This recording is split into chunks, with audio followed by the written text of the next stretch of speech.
Shalom. Devosi Mazmur yang kelima, ayat 1-13, demikian firman Tuhan. Untuk pemimpin biduan dengan permainan suling, Mazmur Daud.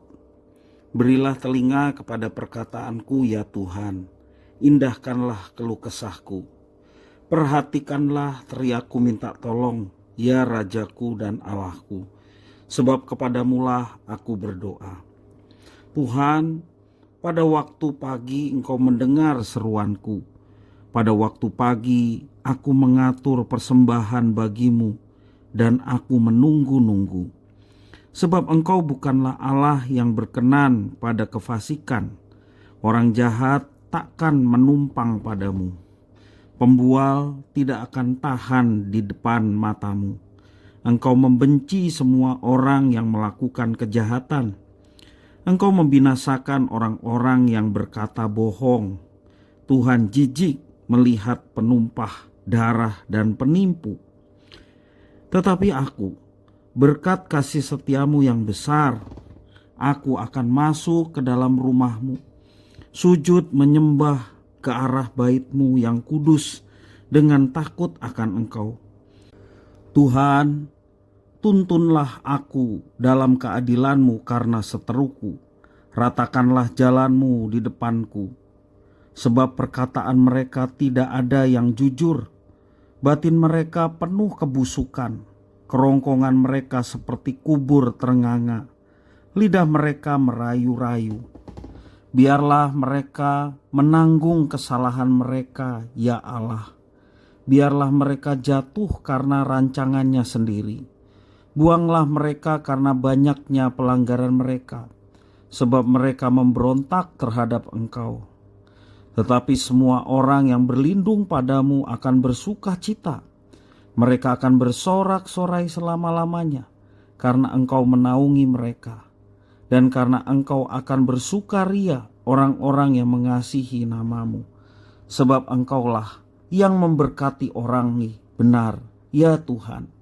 Engkau memagari dia dengan anugerah-Mu seperti perisai. Demikian firman Tuhan. Relasi yang personal dengan Tuhan berpengaruh besar dalam sikap kita terhadap dosa. Makin dekat relasi kita dengan Tuhan, makin besar kebencian kita terhadap dosa. Doa akan mempererat hubungan kita dengan Tuhan. Inilah yang dilakukan Daud. Dia menyadari bahwa Tuhan Allah yang dia kenal tidak bungkam terhadap kejahatan, tetapi ia akan menunjukkan penghakimannya kepada orang yang fasik. Allah yang Daud kenal penuh dengan kasih setia dan menyertainya. Orang-orang fasik tidak akan tahan berdiri di hadapan Tuhan Allah. Keinginan mereka hanya memberontak terhadap Allah. Sebaliknya, orang-orang benar akan bersuka cita.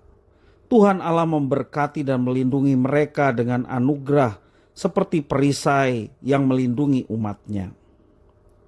Dari Mazmur ini kita belajar bahwa doa merupakan kunci relasi yang erat dengan Allah.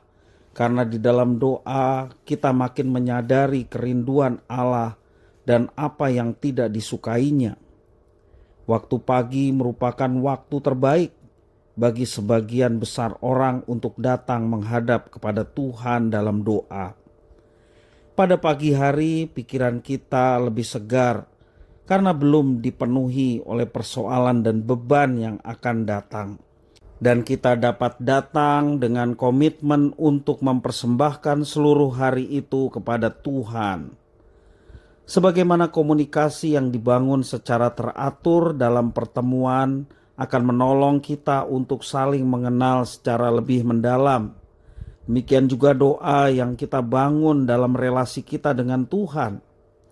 Melalui doa, kita akan makin menyadari bahwa pribadi yang kita kenal tidak berkompromi sedikit pun dengan dosa. Secara spiritual, kita akan makin peka bahwa dosa adalah hal yang tidak berkenan di hati Tuhan, sekecil apapun itu. Orang-orang fasik adalah sasaran murka Allah. Sebagai umatnya, janganlah kita iri hati karena kemujuran hidup dan kecurangan yang dirancangkan oleh mereka terhadap orang-orang benar. Tuhan Allah selalu siap memagari kita yang dekat dengannya dalam anugerahnya yang sedemikian besar dan penuh kasih. Bangunlah relasi yang akrab dengan Tuhan. Niscaya kita akan makin mengenal isi hatinya dan terus berjalan seturut dengan kehendaknya. Tuhan Yesus memberkati.